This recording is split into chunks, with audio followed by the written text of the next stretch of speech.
parole contre parole. Ce lundi 1er novembre, Christine Kelly s'est emparée de son compte Twitter pour répondre à un candidat à l'élection présidentielle 2022. Dans un message, François Asselineau a accusé la journaliste de CNews de refuser de l'inviter sur son plateau. En réponse à un tweet qui revenait sur l'invitation décriée de Renaud Camus, il a écrit « CNews refuse de m'inviter depuis 2 ans mais vient d'inviter Renaud Camus ».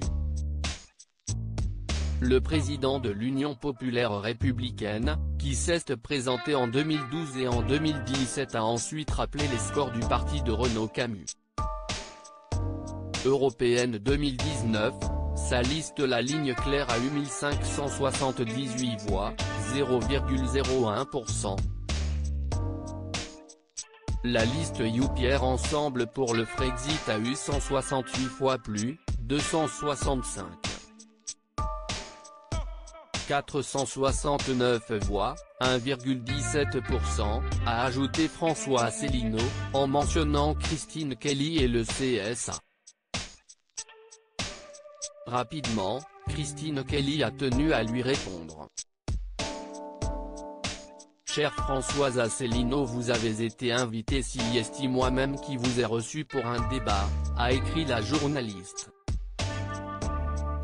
En 2019 en effet, sur son plateau, le candidat à l'élection présidentielle avait débattu face à Éric Zemmour. Il avait même publié une photo d'eux trois sur son compte Twitter.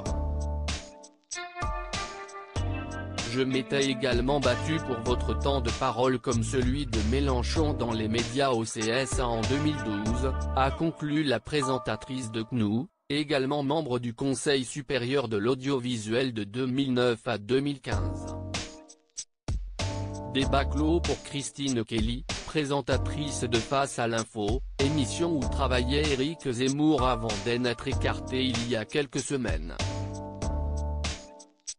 Dans son édition du 31 octobre, Le Parisien estime que cette émission a conservé 625 000 téléspectateurs depuis son départ.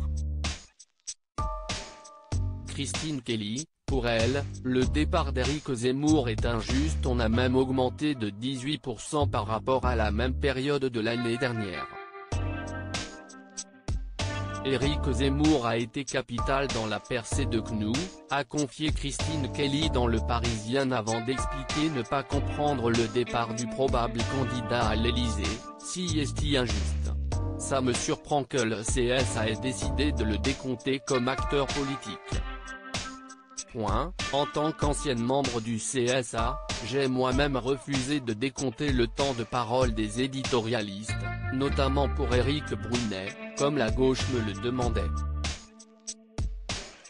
Je n'aille pas non plus décompter celui d'Audrey Pulvar qui était présente au meeting de son compagnon de l'époque, Arnaud Montebourg, avec une rose à la bouche.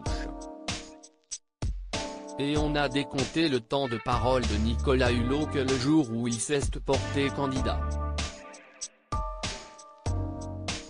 Résultat, Éric Zemmour est sur toutes les chaînes aujourd'hui. Loading DJ.